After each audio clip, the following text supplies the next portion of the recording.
Este episodio es fantástico porque es con uno de los mejores biohackers del mundo. Es excelente para tu salud, pero fue hecho en inglés porque Gary Brecka no habla español. Si tú no hablas inglés, te recomendamos que lo veas en video, ya sea en Spotify o en YouTube, porque ahí tiene subtítulos en español. Disfrútalo. Oh my God, guys. You don't know who I have here today. I'm so excited. He's a scientist, a human biology, a biohacker. He's the founder of the Ultimate Human. He has worked with people like Dana White, founder of the UFC, and many other people. But especially, he's a passionate person. He's very passionate about human longevity and health. It's Gary Brecka. Hey, welcome, Gary. Thank you so much. How are you, Gary? It's so fun to have you here. What a pleasure to be here. I really enjoyed your event. You've got an amazing community that you've built, and Thank you. I really think that the future is in really building communities, and you guys have built an incredible community. They were really sticky. They didn't want to let me out of the room last time. None of us wanted to let you go. Okay, so let's start with your story, because I know you can predict almost to the month when a person is going to die of natural causes. Can you tell us how you started doing this? Yeah, so there's I was a mortality modeling expert for many years, which is essentially there's a niche market of life insurance that predicts mortality to the month. And sometimes when I say that, like, there's companies out there that can tell you when you're going to die to the month, yes. And I get a lot of flack for that, but the truth is it's some of the most accurate science in the world. I mean, there are tens of billions of dollars of financial services products every single year that are put in place that are designed to predict how many more months you have left on Earth. I mean, life insurance, reverse mortgages, annuities. Wow. So, for example, if you give, there's a financial instrument called a SPIA, single premium immediate annuity. You give the insurance company a check, and they guarantee you an income stream for life. Mm-hmm. What do you think they're guaranteeing that income stream on? Or they're going to put $25 million or $50 million worth of risk on your life. Yes. How do you think they're determining your premium? Yeah. So depending how much money they offer you, you know, kind of like how good, how good your health is. If they offer you a lot of money, go to the doctor. If they're like, we're going to pay you basically nothing forever, then you're good. Then you're good. So basically, all of us are on an actuarial curve, right? If you're a 52-year-old male, you have a life expectancy of X. If you're a 25-year-old female, you have a life expectancy of Y. But when they're getting ready to put that kind of risk on your life, they don't care where you are on an actuarial curve. They want to know your specific mortality. And this was a very accurate science. If you want to know how good life insurance companies are at predicting death, just look at what happened during the 2008-2009 financial services crisis. Mm-hmm. We had 364 banks fail. You didn't have a single life insurance company fail. They are some of the most solvent institutions in the world. They're some of the most well-capitalized institutions in the world, and they are very good at what they do. And we use big data. This database had hundreds of millions of lives. And remember, they know the day, the date, the time, the location, and the cause of death. Of all these people, yeah. Hundreds of millions of lives. And you can pull that back into the record, and you can say, what was the sequence of events that led to this person's departure? Mm-hmm. And what we realized over and over and over again was that the reason why people were not living healthier, happier, longer, more fulfilling lives was because of something called modifiable risk factors. Mm-hmm. Meaning, if I had been legally able to pick up the phone and just contact that patient, that client, and just have a conversation with them, I could have added, on average, when I would model it, 7 years to their lifespan, 7 years to their health span. But they wouldn't let you. I was legally prohibited from contacting those clients. So there's like a moral gray area there, right? There's a legal area. There's a legal hard line. So when you give your medical records and all of your information to a life insurance company, they're allowed to review that to determine the price you're going to pay for the policy. They cannot get involved in the practice of medicine in your life. Mm-hmm. So even if I saw life-threatening drug interactions, I couldn't contact the patient or the treating physician to give them a heads up. And we knew, on about 2016, according to the Harvard study, and there was another study that was followed up by Hopkins, that medical error is the third leading cause of death. And you know, if you think about how astounding that is for a minute, you have cardiovascular disease, cancer, modern medicine. Wow. And so modern medicine and the errors that modern medicine makes is the third leading cause of death. Now, that's astounding enough until you realize that they're the third leading cause of death in the industry designed to prevent death. Yes. I mean, if you applied that to any other industry, it would be laughable. I mean, if you sold home security systems, but you were the third leading cause of home invasion, right? No one would buy your product. It's contradictory. Yeah, I mean, and so if you were a roofer and you were the third leading cause of roofing collapse, you know, you would not have a great business. And you know, here in the United States, you know, we're the largest spender on healthcare worldwide. We spend $4.5 trillion a year on healthcare. We only lead the world in 6 things: infant mortality, maternal mortality, meaning mothers dying at birth, infants dying at birth, type 2 diabetes, multiple chronic disease in a single biome, and we are now ranked 66th in the world in life expectancy. Wow. And so you got to ask yourself, like, what is wrong with our medical system, and why is it that lifestyle. And the food industry as well, right? Oh, and the food industry as well. I mean, we could talk about the corruption in our food supply, the corruption in our nutritional research. You know, I'm a big supporter of the MAHA movement and the MAHA campaign because, you know, for the first time, at least in my lifetime, there's an opportunity to affect public policy and maybe make real change. But when you realize that 77% of our military-aged men and women do not qualify for military service because of poor health, you know, more than 74% of our nutritional research is funded by big food companies. This is how you get a food pyramid that says that Lucky Charms is more nutritious than grass-fed steak. Wow. It's mind-numbing. Yeah. And but just to get back to my career path, I just decided that, you know, one day I began to realize it wasn't just data, that there was human beings on the other side of these spreadsheets. This is somebody's father, Yeah, it's somebody's mother, it's somebody's sister, it's somebody's father. And I had all of this knowledge on how to make a change, how to make an impact. And so I abruptly left that industry. And I started a functional medicine clinic, which did extraordinarily well with my wife about 10 years ago. We just exited that business. And I just decided I would spend the rest of my life teaching people how to live healthier, happier, longer, more fulfilling lives. Awesome. Do you know when you're going to die? I was just going to ask. I've done one life expectancy since I left that industry, and it was on Dana White. And then, of course, he started talking about it. And now I'm famous for predicting death, but I don't do that anymore.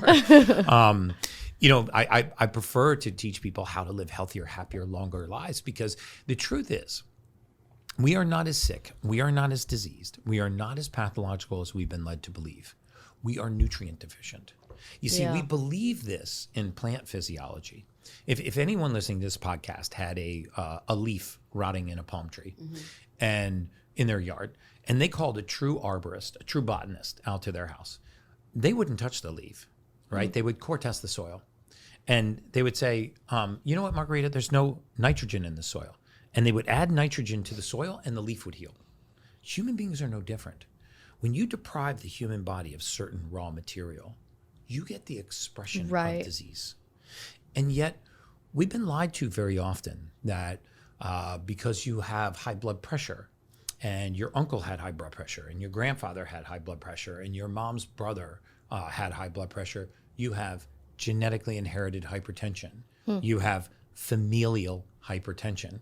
And that's just not true. You know, the next time a physician tells you you have a genetically inherited disease, or you have a family history of this disease, ask them, what gene did my ancestor pass on to me that's causing this condition to exist?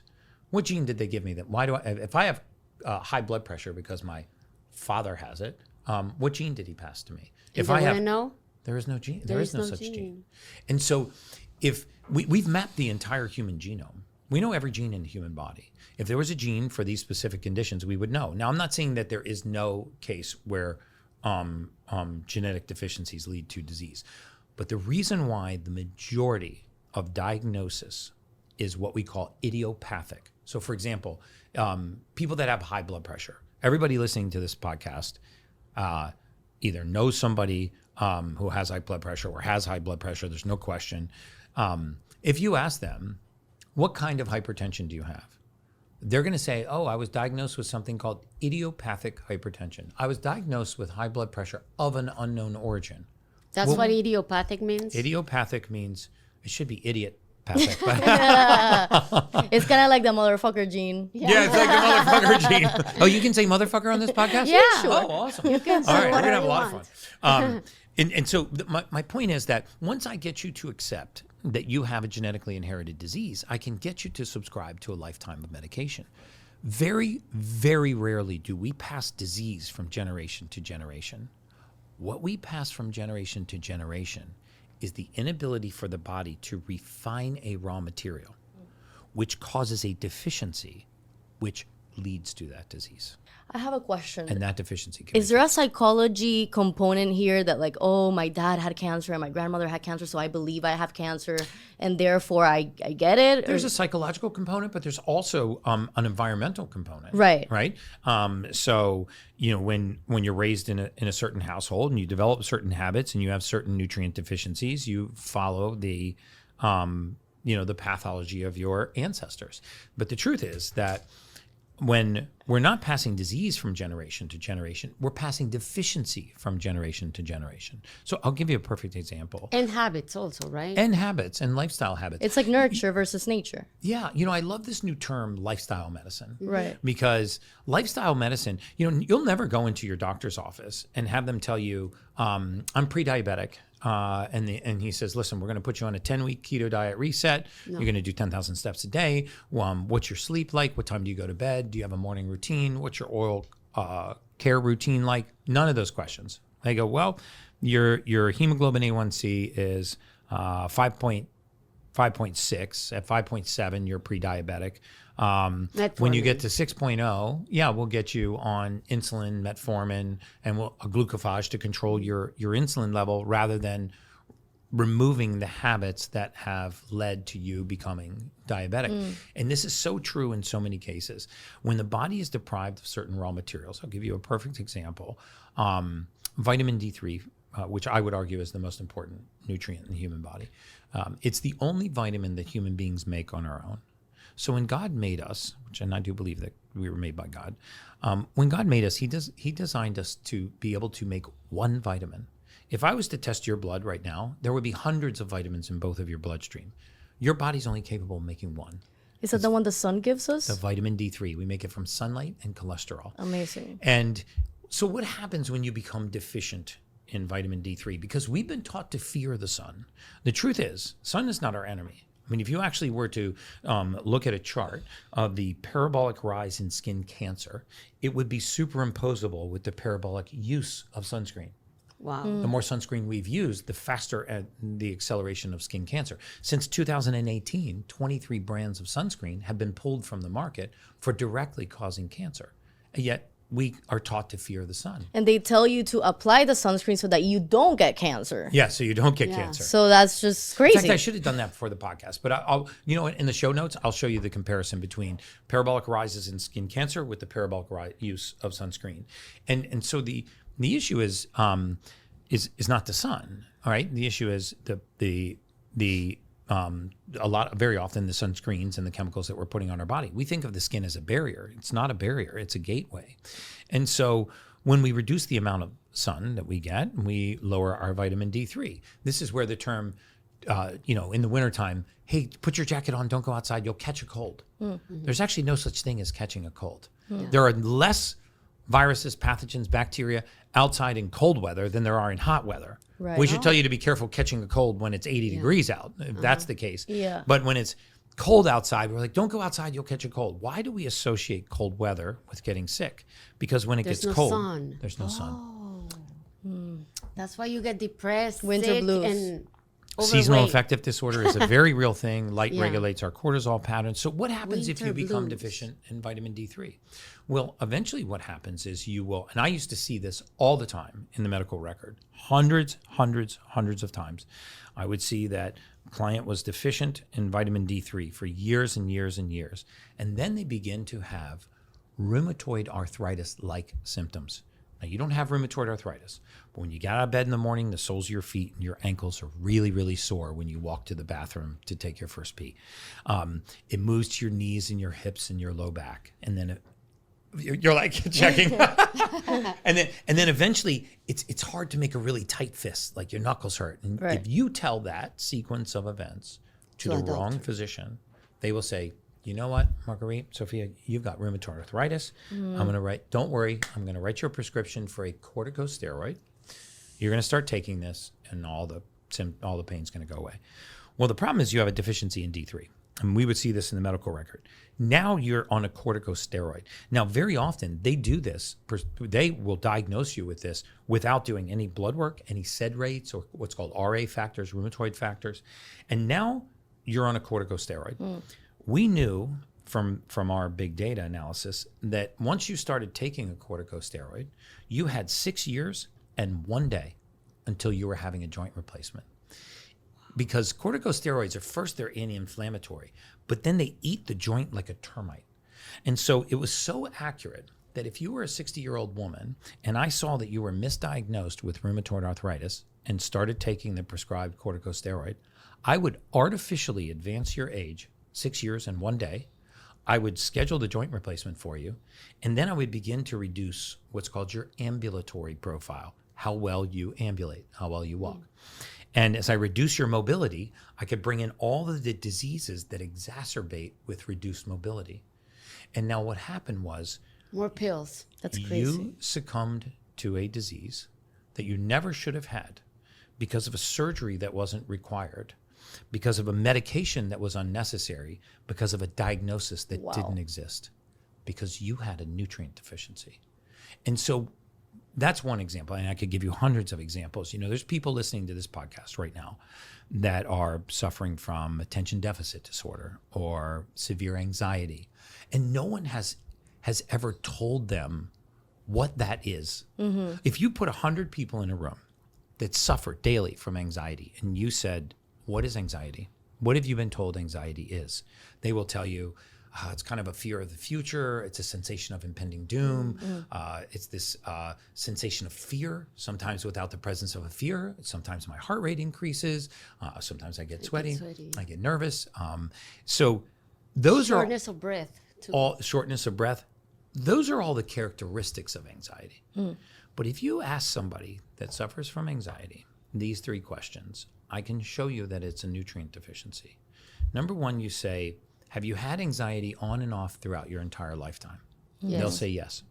I'm saying yes. I'm saying yes too. Yeah. Oh, Yeah. Good. We're going to fix it right now. Are you guys ready? Let's do it. Is this giving you anxiety? Actually, no, I'm very intrigued. Okay, good. Cool. It's really cool. So good. And the second one is, can you always point to the specific trigger that causes it? Like, do you need to be afraid of heights and walk to the edge of a 30th floor balcony, or claustrophobic and jump on a crowded elevator? No. That's what almost everyone says. Okay, so right there, I'm telling you don't have anxiety. I'm going to explain. It just comes out of the blue. It comes out of the blue. That's not anxiety. Let me explain what that is. But the and then third one is, if you've ever tried anti-anxiety medications, did they work? And usually the answer is no. They kind of made me feel like a zombie. You know? Yeah. It's kind of like your choice is I'm a zombie or I have anxiety. So people are like, okay, I'll be a zombie. Yeah, like they don't completely fix Be it. anxious or be drugged. Yeah. Those are like your 2 choices. Yes. So the question is, what is anxiety? Very specifically, anxiety is a rise in a category of neurotransmitters in your brain called catecholamines. There are 4 of them: norepinephrine, epinephrine, ephedrine, and dopamine. That's not important. I just want you to know I'm smart. We know, trust me. I got to use big words once in a while. Your audience doesn't know I'm smart.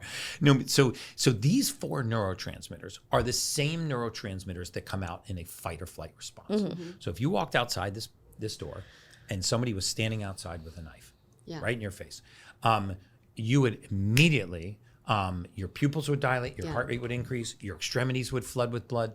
You would start to have a fight or flight response. Right. And that fight or flight response is a spike in these catecholamines. Okay, so now let's not say that there's somebody with a knife. Let's say that you're laying in your bed tonight and you start thinking about getting eaten by a shark. You know darn well a shark is not getting out of the Atlantic Ocean, coming Take up the Los elevator. Olas Boulevard, right? Getting out, getting in the elevator with this little flipper, right? Coming up to your apartment and biting you in bed. But you could have the exact same reaction. So how is it that I could have the same reaction to the presence of a real fear as to an entirely imagined fear? Because at their hub, they're the same thing. They are a rise in catecholamines. So if we know that when catecholamines rise, they trigger the sensation of fear, they actually trigger the sensation of panic, impending doom. They can actually accelerate your heart rate. They can dilate your pupils. They can make your hearing more acute. They can make your palms sweat. And you don't need the presence of a fear. Now we're starting to identify the villain is the rise in these catecholamines. And what happens is anxiety travels in families.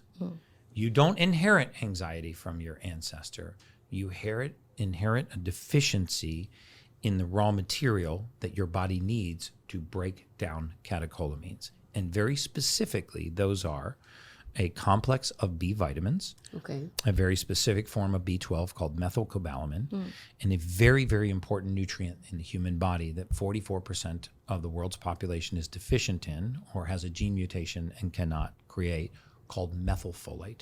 Is that the motherfucker gene? That's the motherfucker gene. Yeah. For the record, that stands for methylene tetrahydrofolate reductase. Not motherfucker, but Yeah, it's just way easier. everybody, HFKR, people are Googling motherfucker gene right now, and they're finding I bet they'll themselves. find it. They're finding some really good websites right now. Hey, antes de seguir con el podcast, te quiero invitar a mi gira Yo Pude, Tú Puedes 2025, donde vamos a romper todos tus techos mentales sobre el dinero, a desarrollarte una mente millonaria, te voy a enseñar a gobernar tus emociones y a crecer tu negocio. Link abajo. Can you test for that? See if you have that gene mutation? You can test for that gene mutation, but let me give you 5 characteristics. If you have that, I would Then bet my you don't need career the you test, have the yeah. you have the motherfucker gene.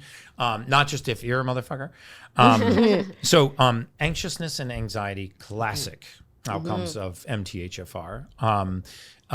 Gut-related issues, so intermittent gas, bloating, diarrhea, constipation, irritability, and cramping. I think we have them on the check.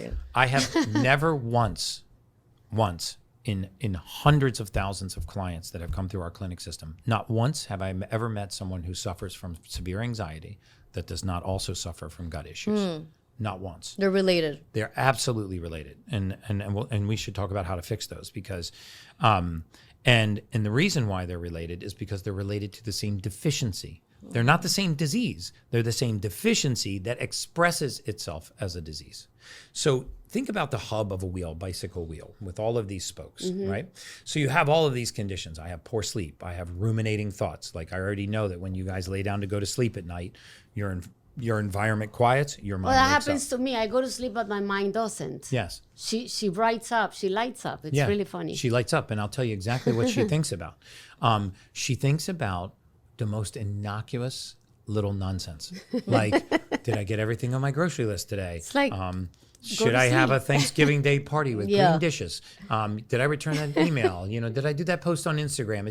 It's nothing that couldn't wait till the next day. Yeah. These are not like earth-shattering, life-changing thoughts. It's not death of a loved one, bankruptcy, divorce. It's not these big cataclysmic events in our life. It's literally your grocery list. Yeah. Right? And so many people suffer from this because if we have a hard time regulating this rise in catecholamines, let me take you through the cycle. So when we're calm, we're calm. As catecholamines rise, our brain becomes very active. It starts to wake up. It starts creating thought at a faster rate than we break thought down. And if we create thought at a faster rate than we break it down, our mind becomes very clouded. And we're told we have attention deficit disorder.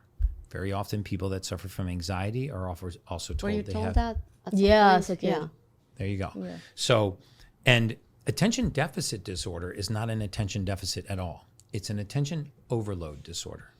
It's too many windows open at the same time. You see, people that have ADD or ADHD do not lack the ability to pay attention. They lack the ability to pay attention to so many things. And so there's a difference. So what happens is the mind is overactive. So you're thinking about a job you're working on and your friend walks up and you're thinking about a job, you start talking to your friend. And while you're talking to a friend, you notice a logo on their jacket. That reminds you of a vacation you want to take. So now you're talking about, you're thinking about a job, talking to a friend, You're looking all at the over the logo, place. thinking about a vacation you want to take. And then your friend goes, hey, Margarita, my grandmother passed away on Sunday. And you go, that's a great idea. Yeah. Right? Because you're not... You're not paying attention. You're paying attention You're all over to the too many place. things. Yeah, you're all over the And so place. modern medicine says, hey, if the mind is racing, let's put amphetamines into the body. Adderall, Vyvanse, Ritalin, these are amphetamines to race the central nervous system to match the pace of the mind, right? So let's take the system that's not broken, let's break it to match the system that is. It's literally like getting a flat tire and getting out of your car and slashing your other 3 tires. Yeah. Go, okay, whew, I got equilibrium. Now we're good. We're on the floor. Yeah. So let's go back to the 4 catecholamines. Catecholamines. How do you regulate you're a good them? student. You're a good student. So what we need to do is we need to put the raw material. See, people that have this gene mutation. So what does MTHFR do? It takes folic acid and folate, and it converts it to the form that the body can use. So first of all, we have to understand that there is not a single compound known to mankind. There is no vitamin, mineral, amino acid, protein, fat, carbohydrate, nutrient, nothing that we put into the human body that is used in the form that we put it in. Everything, without exception, has to be converted into the usable form. It's just like we pull crude oil out of the ground, but you can't put crude oil in your gas tank, right? The car doesn't understand that fuel source. Crude oil has to be refined to gasoline. Now the car can run. Right. So you put vitamins, minerals, amino acids, nutrients, raw materials, proteins, carbohydrate. You put all of these fats, you put all of these things into the body.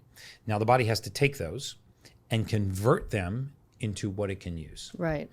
So if you put folic acid or folate into the body, and for the record, folic acid doesn't sound like a big deal, but folic acid is the most prevalent nutrient in the human diet.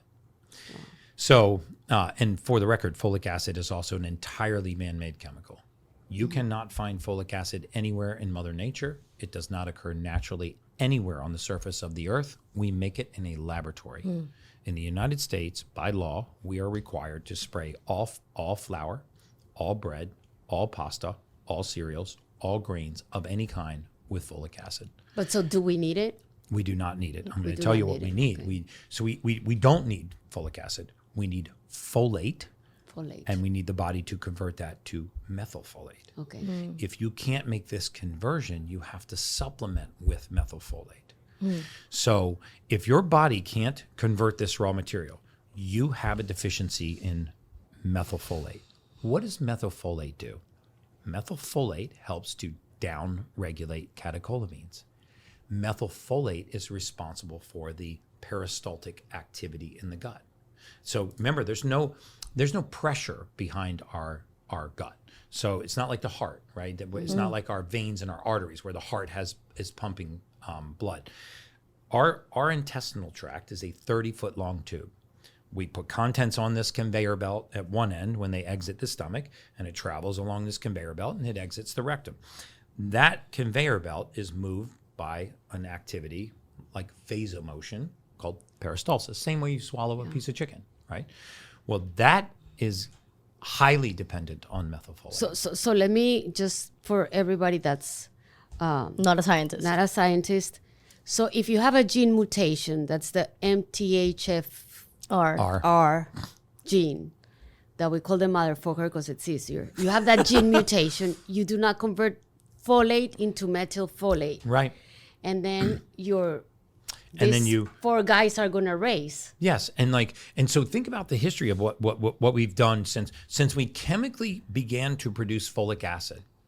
What have we done? You have OBGYNs that will tell pregnant women as soon as they get pregnant to take high doses of folic acid because they say folic acid prevents a neural tube defect in your baby. That is absolutely false. Methylfolate prevents a neural tube defect. So where do we get that?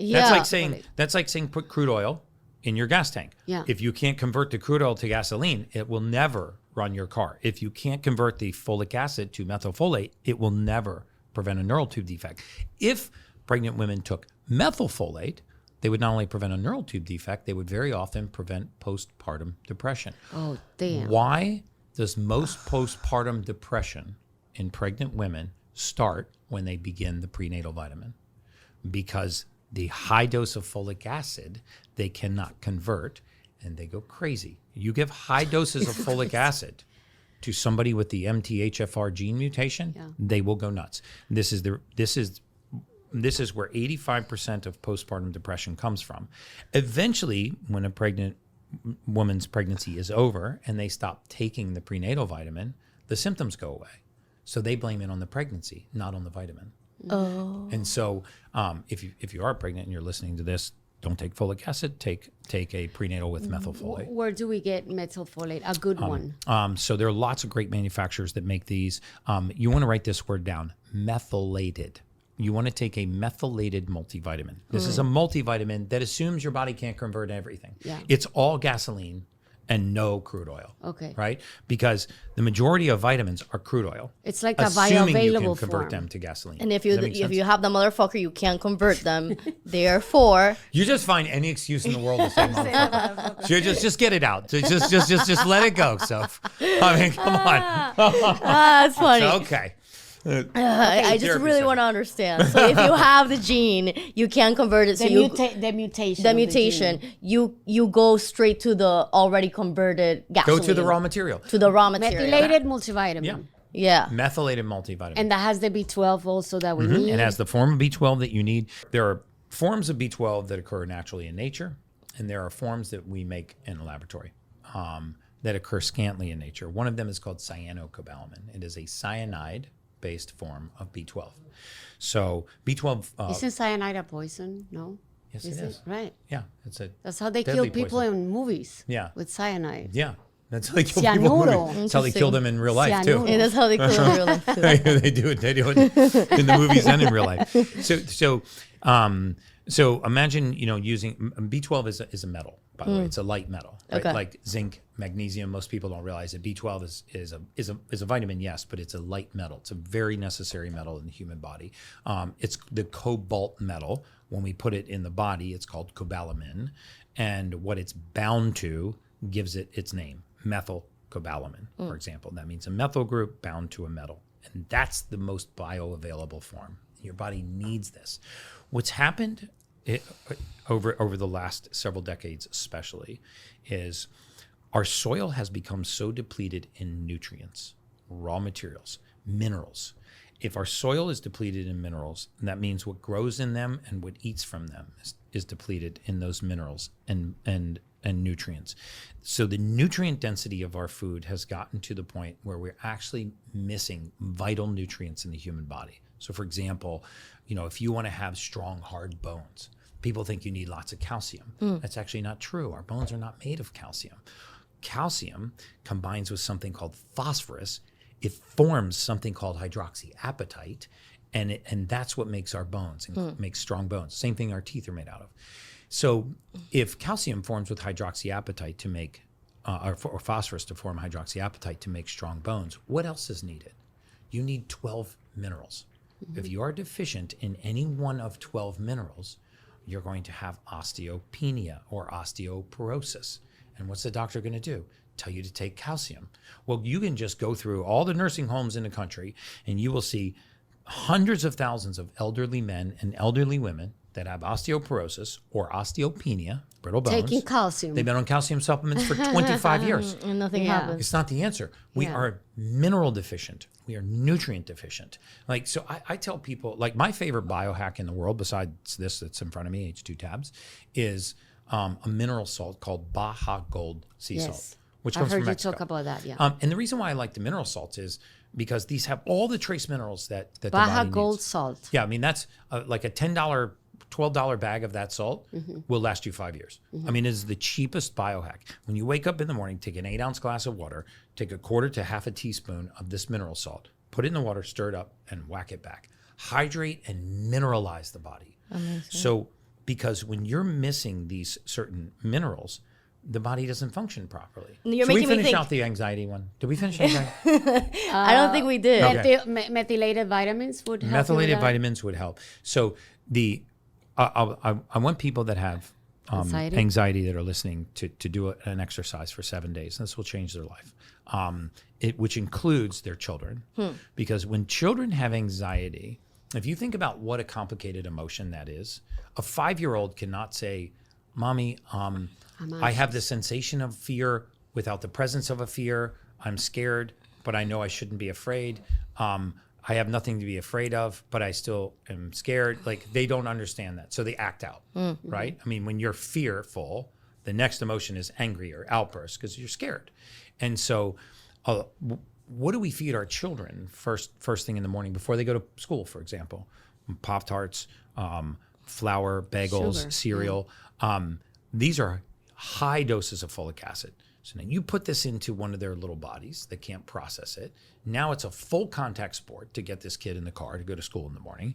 Then the call comes home from the school that says, hey, little John or little Juan, or he can't pay attention. He's disruptive. He doesn't follow directions. He's not completing his assignments. We need to bring in the Ritalin to solve this, right? Active mind, we need to race the central nervous system. No, we need to calm the mind down. So get the folic acid out of their diet for 1 week. So if you suffer from anxiety, do the same thing. Folic acid is found in any food that is fortified or enriched.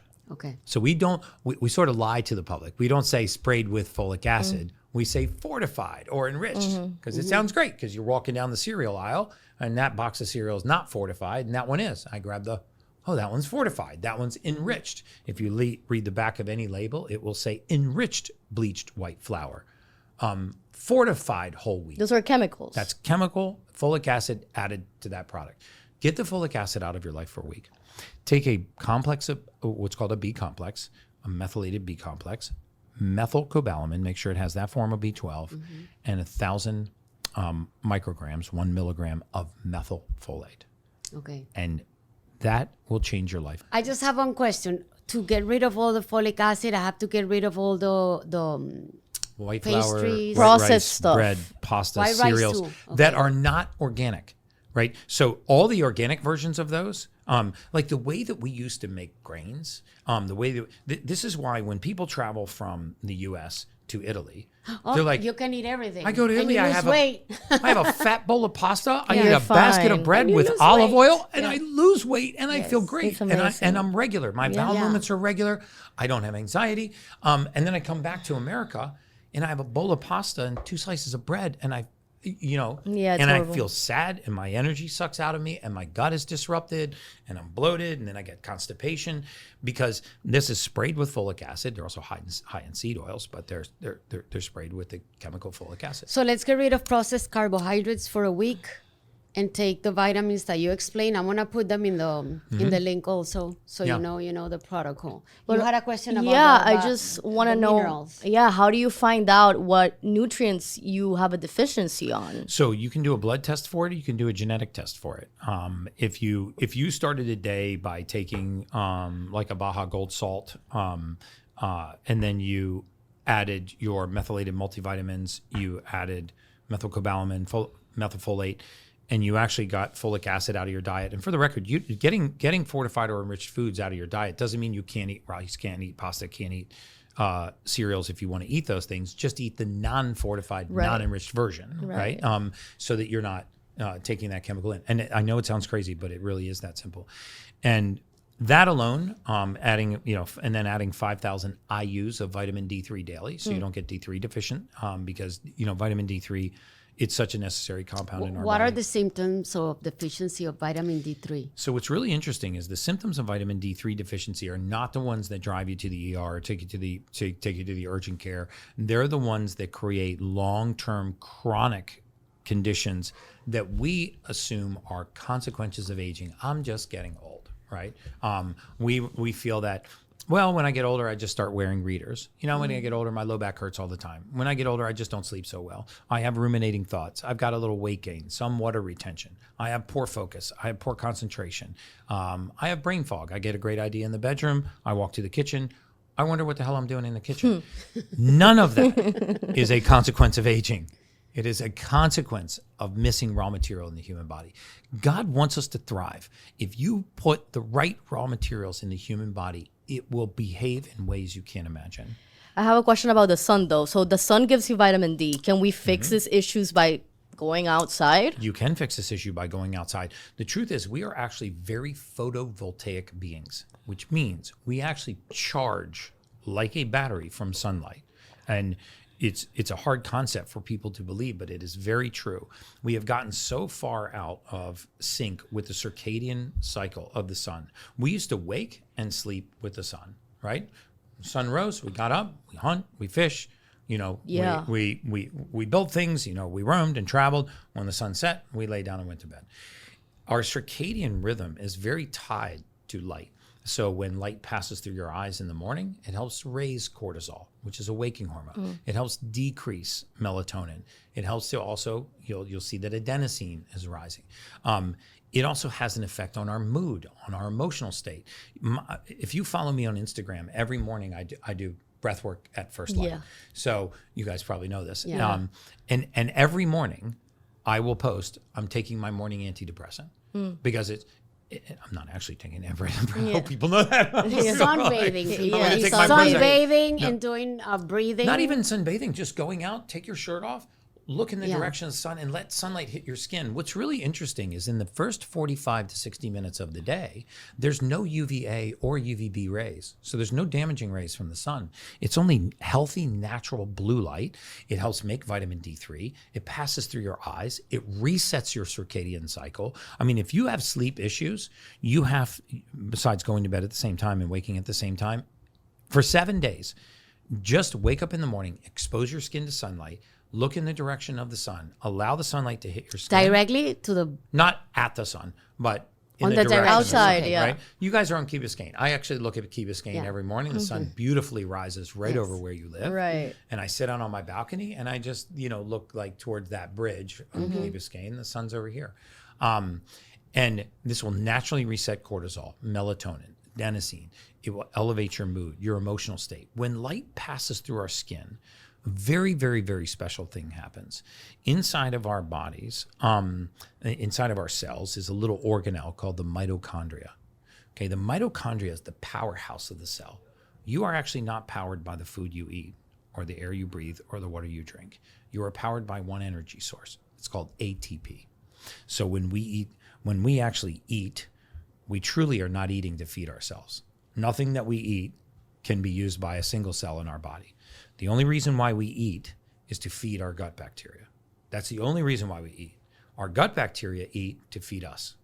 There's an intermediary between your meal and your cellular biology, and it's called your microbiome. So you eat to feed them, they eat to feed you. So be nice to these guys. Yeah. There's about 110 trillion of them working for you every day. And you said hydrogen water helps with your gut bacteria? Hydrogen water not only helps with your gut bacteria, it helps with, inflammation is the root of all evil.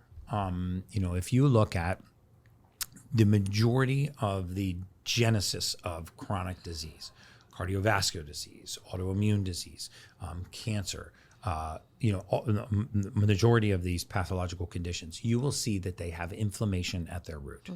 Inflammation is the root of all evil. So, for example, we blame cholesterol for clogging arteries. Cholesterol doesn't just magically jump out of the bloodstream and stick to the arterial wall.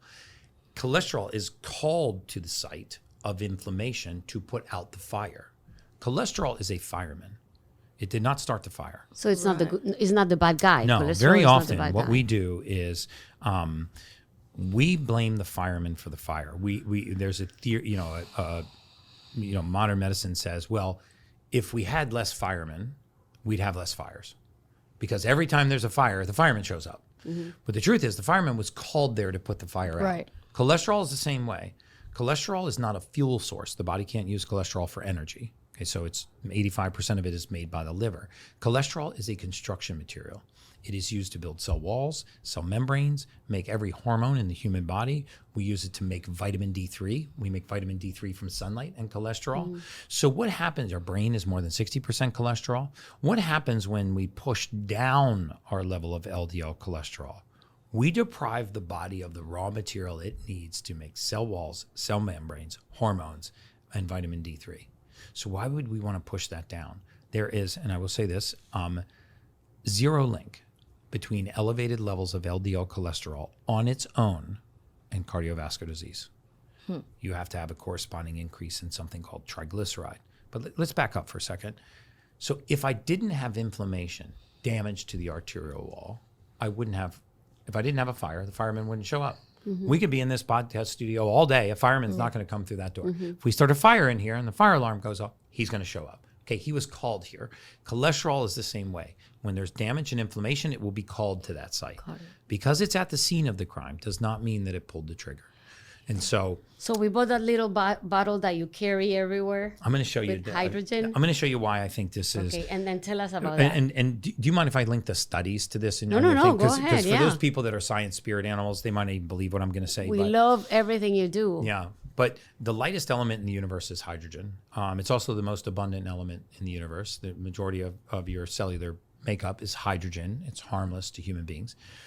When you drink hydrogen gas infused water, hydrogen water, it will not only reduce inflammation and improve circulation, it will improve the absorption of your vitamins, your minerals, your amino acids. Think about the fact that 70% of the blood that's circulating in your body is not done by your heart. Most people don't know that the heart only circulates 30% of the blood in your body. Oh, I didn't know that. 70% of your circulation is something called microvascular. These are capillaries smaller than a human hair. Just think about it for a second. How small does a blood vessel have to be to meet the wall of the lung and exchange a gas with the lung, but not bleed into the lung? That's how tiny these are, right? These are what serve your liver, your lungs, your pancreas, your kidneys, your eyes, your lungs. 70% of our circulation is microvascular. It moves blood by this activity called vasomotor. Think of a snake swallowing a mouse. Yeah. Okay, so we don't even address that 70% of our circulation. We only look at the 30% that the heart does. But the truth is, if you want to have a real impact on hair, skin, nails, the appearance of fine lines and wrinkles, memory, focus, concentration, speed, agility, timing, you need to have the circulation in the microvascular system working. Right. And that's what hydrogen water does? That's what hydrogen does. It is astounding. I'll link, you can, when you have injuries, you can actually soak injuries in hydrogen water. I'm going to show you You're something. going to show us something, yeah. If you, I don't know. We're going to describe it for people that are listening and then for people that are viewing. So we're going to put water. So I'm going to take a bottle of water. Yeah. And I'm going to measure this water's ORP. I'm going to measure its oxidative reduction potential. And that's a fancy way of saying. Yeah. What's that? Yeah. You don't know? No. No, I'm going to measure. So if I want to see if something is causing inflammation or reducing inflammation, okay, I can measure its ORP. Oh. The more positive the number, the more it's causing inflammation. The more negative the number, the more it's reducing inflammation. Wow. Does it have to do with alkalinity or? No. Alkalinity okay. It's another thing. Yeah, alkalinity has nothing to do with it. In fact, drinking alkaline water will not change the pH of your blood. Okay. I mean, it's one of the biggest marketing myths So ever it's a sold myth. to the public. That's a myth. Okay. Alkaline water is usually good for you because it's also filtered. Okay. But drinking alkaline water will not change the pH of your blood. So, like when we say blueberries are antioxidants, which they are, what does that mean? Like, what is an antioxidant? Like we always talk about, vitamin C is an antioxidant. What does it mean to be an antioxidant? It means that you can donate electrons. So if something can donate electrons, it can reduce inflammation. Okay. If something steals electrons, It increases inflammation. Interesting. So I can measure this. So what I don't want to see. So this is just bottled water. And by the way, you can order this meter off of Amazon. What's for the name about of the meter? $12. ORP meter. ORP meter. So okay. I want you to just read out this number. It's positive. I don't know if the camera. Can I turn it? 195. Is there? Can I put that A camera on? Yeah. Let's see. 198. 99. Ow. Okay. Can they see that? You can see 198, 199. So that is highly positive. That's 198 above zero. So this water, while it will hydrate you, it's causing inflammation. What? Yes. Water? Yes. I need to So buy what one, happens? to buy me one of those. What happens if I just take elemental magnesium and I drop it in this water, and I create hydrogen gas. So as soon as that hydrogen gas begins to enter the water, let's see what happens to that number. It's going way down, super It's fast. negative now. It's negative. Now it's reducing inflammation. Do you see that? Wow. Negative 107, Oh my God. 215, 220. It's Move going it to a go. little bit because it has like Hold on. There we go. minus 26. 256. Mom, you're It's blind. going to go to. It's going to go to over minus 300. Wow. From plus 190 to minus 300. So every That time is- you drink water, You drop these will cost you less than $1 a day. You don't ever drink water without it? Never. official Oh, wow. hydrogen tablet. I have one product, and it's This is your H2 product. tablets. My son and I formed that company. Where do we get it? You can go to drinkhh2tab.com. Drinkhh2tab.com. That's amazing. I believe We'll that put a link hydrogen to- gas, you can put a link. I believe that hydrogen water is the most undiscovered biohacking and aging secret on the planet because it's harmless to human beings. Look at the amount of gas that's in there. You see all that gas forming Yeah. in the water? But- Those are micro bubbles of hydrogen Would gas. some people tell you about water has two molecules of hydrogen already? Yes, but they're not free molecules of hydrogen. You need to put extra hydrogen into the water. Okay. Right? So the hydrogen that's in there is bound to oxygen. I'm adding hydrogen that is unbound. Right? So you're seeing like there's your regular water.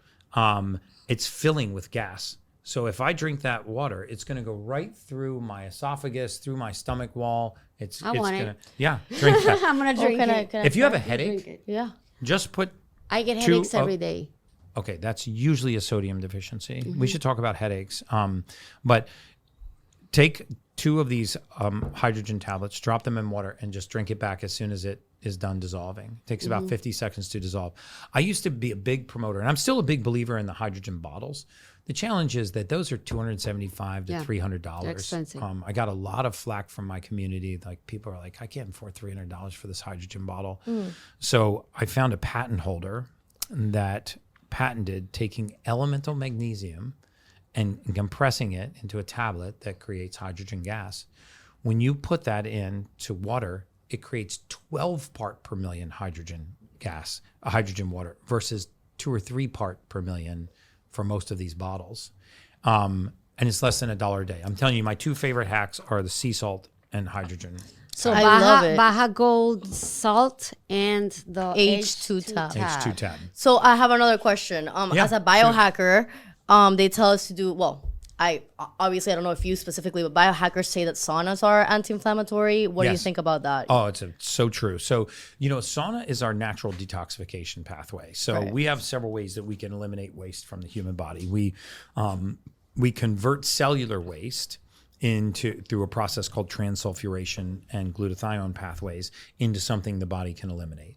We can eliminate through sweat, we can eliminate through urine, we can eliminate through stool, or we can eliminate it by turning it into something else, right? So when we talk about detoxing the body, very often, people are, in fact, the majority of your audience listening to this is suffering from one of 5 things and they don't know it. Either viruses, parasites, mold, or mycotoxins.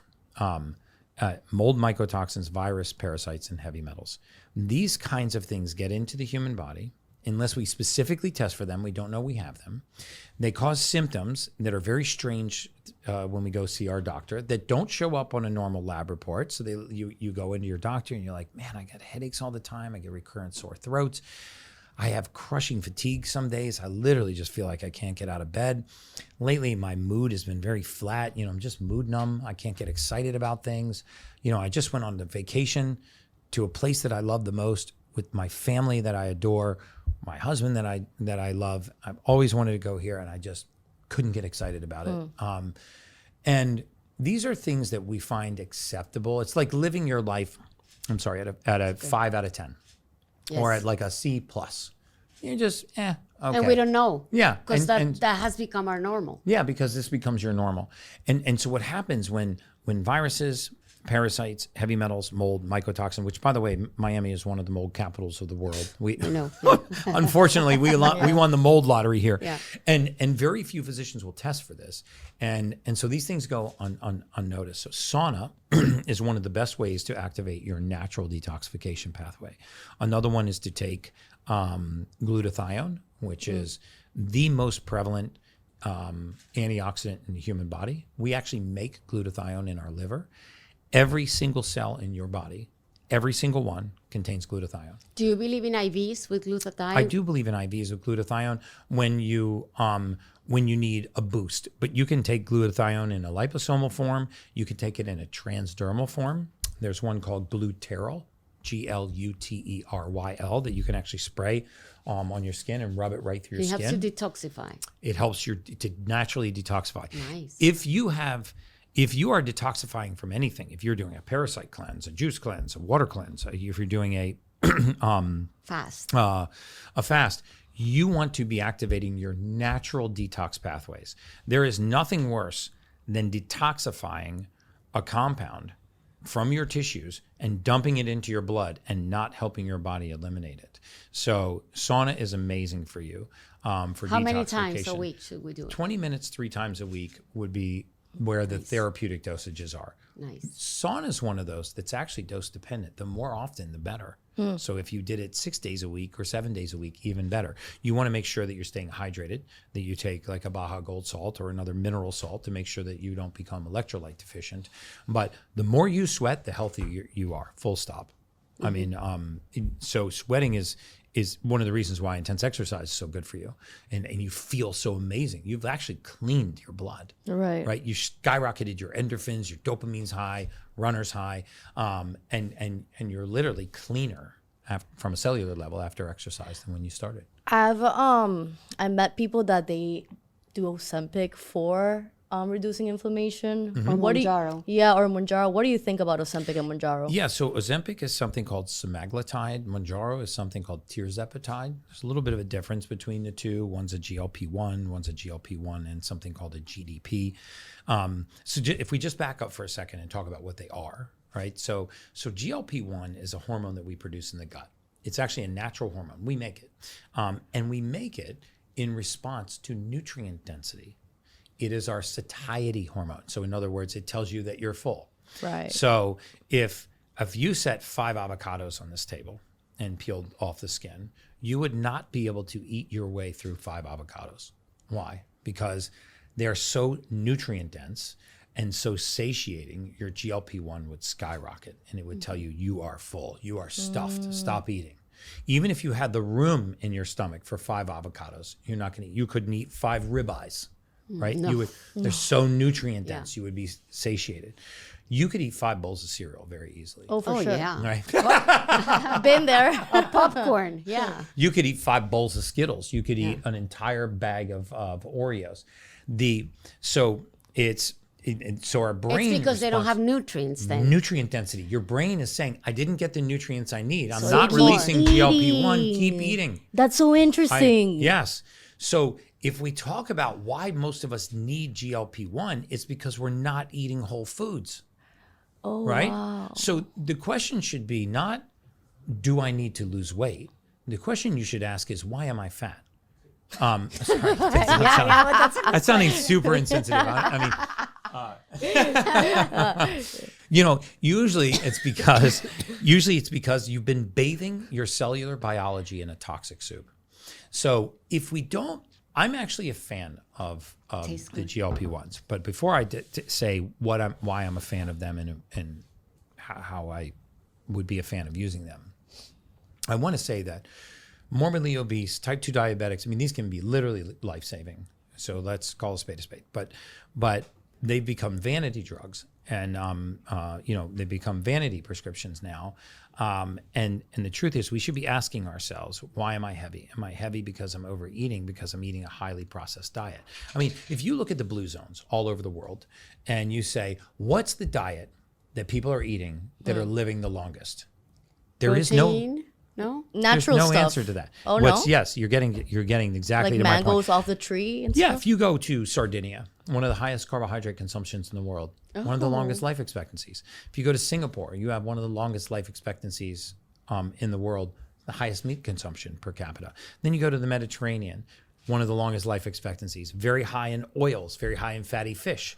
And then the French are screwing the whole thing up because they're eating cheese and drinking wine and living forever. So some of them are smoking too into their 90s. So I do not recommend smoking.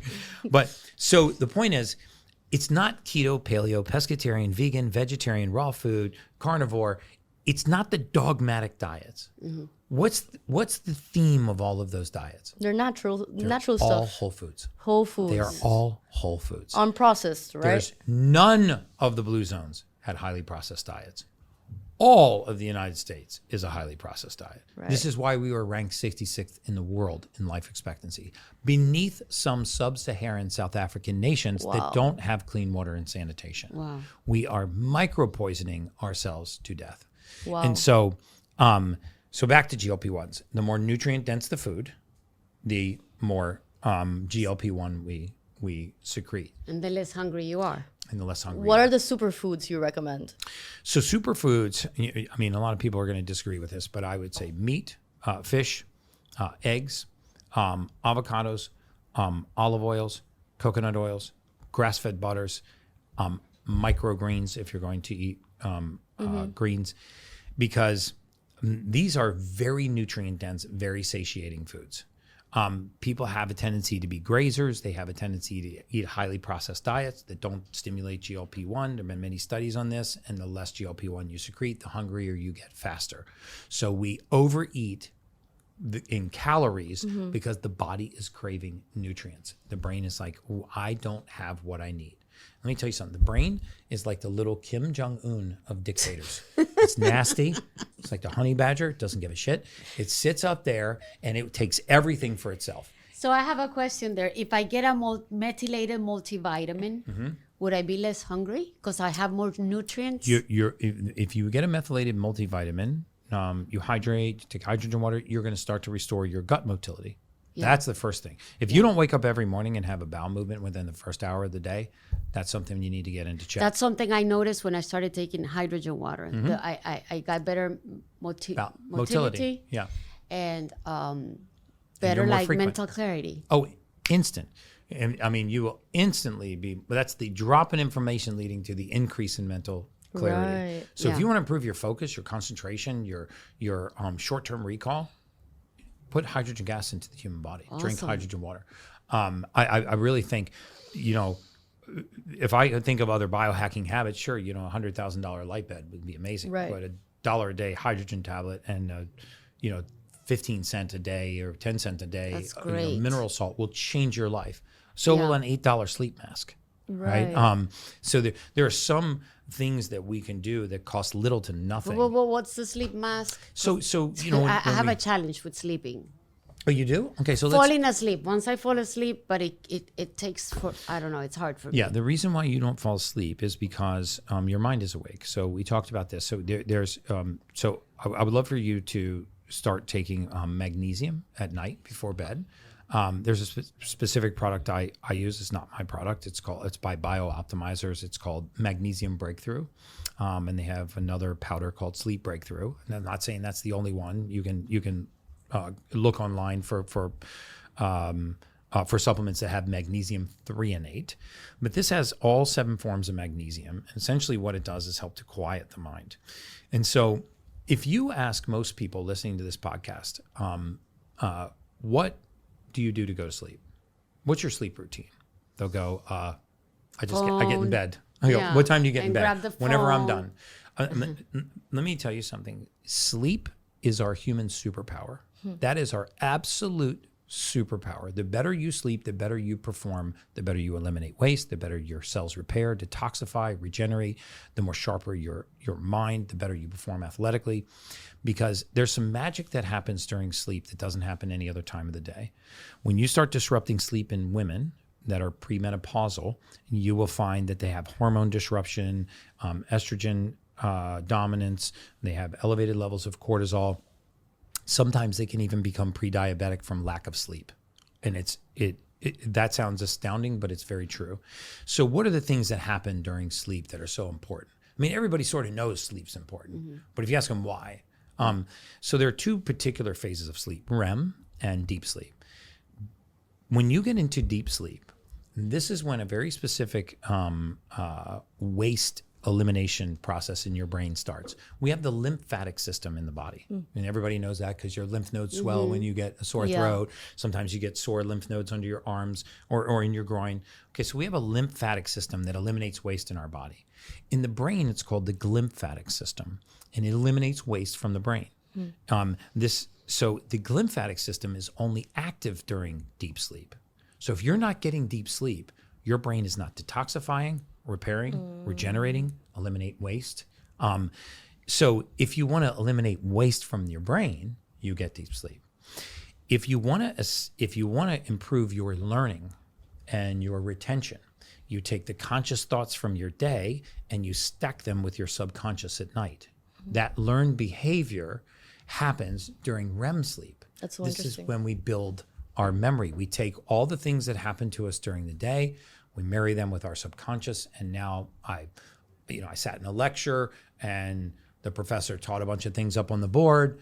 At night, I'm assembling that, and I'm that learned behavior is being structured. So if you don't get REM sleep, you'll have like bad memory, and this could be due to inflammation, that you don't get good sleep. Toxins So that you can basically, eliminate. being inflamed, is that how you say it? Yeah. Suffering from inflammation leads to having bad memory. Yeah, so I'll give you 5 things that all your audience can do for free tonight.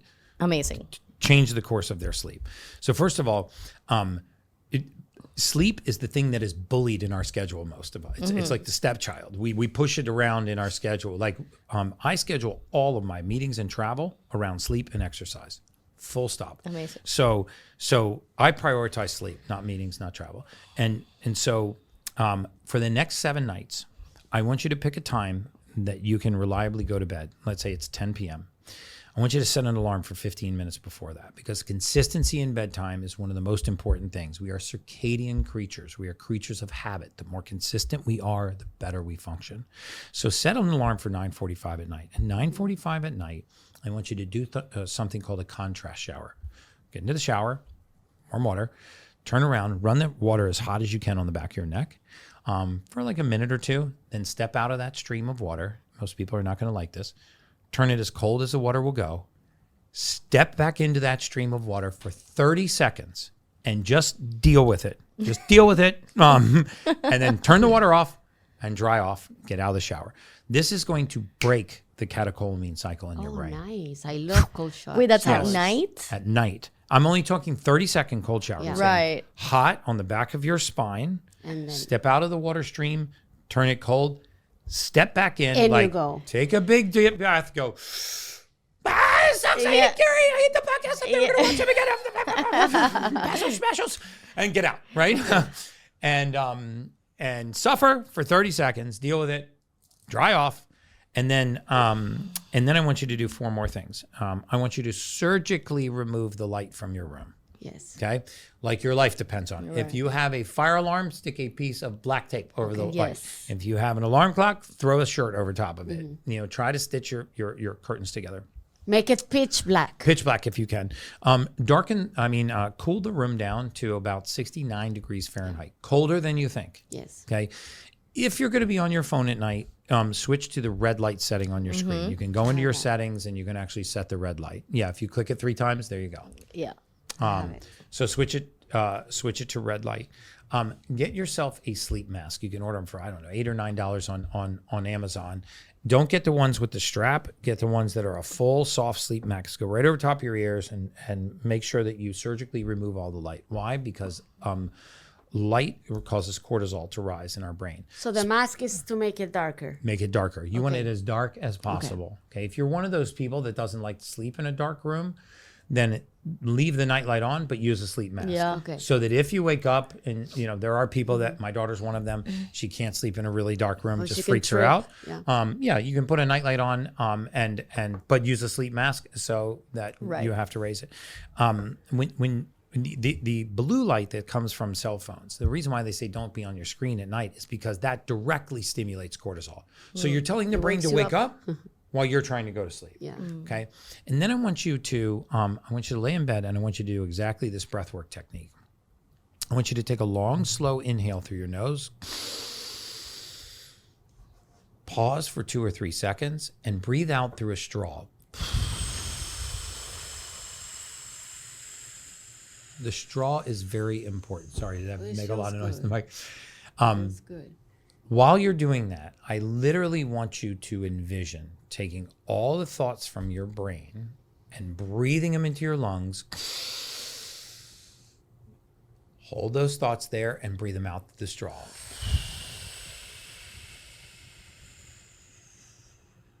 Oh my God, that's very relaxing. Crazy, right? Yes. They call It's that. making me sleepy. Yeah, It it's making makes me you sleepy instantly too. sleepy, right? Oh my God, you're a genius. That is the drop in Yes. catecholamines. They call that natural Xanax.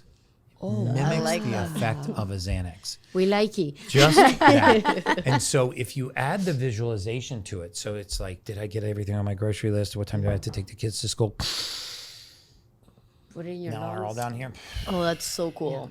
And then take the return my magnesium phone call. Do I have to too, get on Instagram? right? Breathe those in. What's that? And then take the taking the magnesium. So that's a sleep routine. But Wow. most set that alarm 15 minutes before. Get in bed at 10 o'clock. What happens to us that we do not realize, and it destroys our faith in ourselves, and it actually affects our ability to trust ourselves. And what I mean by this is there are promises that every single person that is listening to this podcast makes only to themselves every day. And we consistently have developed habits that break those promises.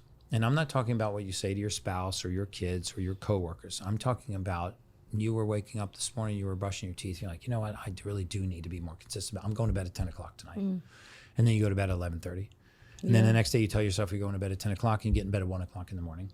And then you tell yourself, I'm going to work out first thing in the morning. I'm actually excited to get to bed because I'm working out first thing in the morning. You skip the workout because you got it. Yeah. The only one that knows about that is you. So consciously what we learn to do through a hippocampal prefrontal cortex sequence of communications, which I could explain, is we actually learn to distrust ourselves. We consistently break promises to ourselves. If we want to build our self-confidence, if we want to actually take command of our circadian cycle, and we actually develop habits of healthy sleepers and habits of being able to make a promise and keep it to ourselves, this has so many positive effects for us. It's unbelievable. So this next week, promise yourself you're going to go to bed at 10 o'clock and get in bed at 10 o'clock. It is so rewarding from so many. If it has to be 11, make it 11. Yeah. But keep the promise you make to same yourself. Set the alarm clock 15 minutes beforehand.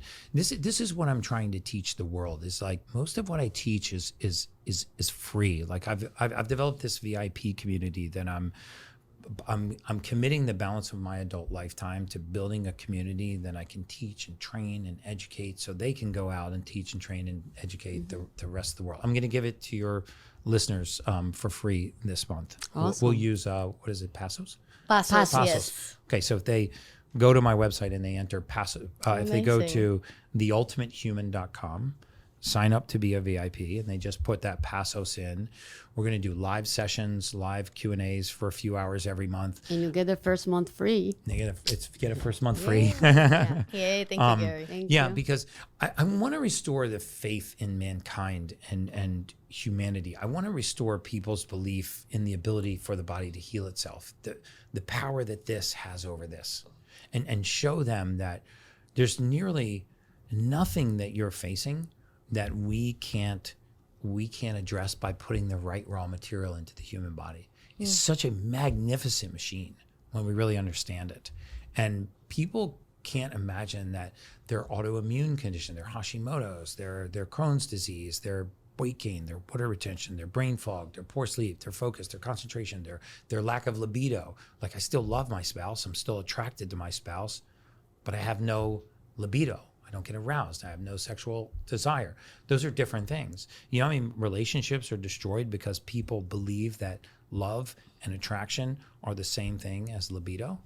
So when libido leaves relationships, one or the other perceives that love and attraction has left the relationship, and those are very different things. These can be fixed by balancing hormones and nutrients. I mean, if you don't love the person, you're not attracted to them, that's a different story. But so many people are deeply in love with their significant other, and they're very attracted to them, but they don't understand why they have no impetus for no arousal. Libido is it's psychosomatic. It's a very complicated process, but it can be fixed.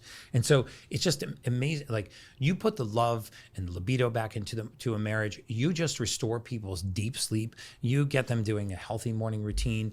You hydrate, you mineralize and nutrify the body. You can turn people into superhumans. Amazing. You know, most of us are walking around at maybe 55 or 60% of our true state of normal.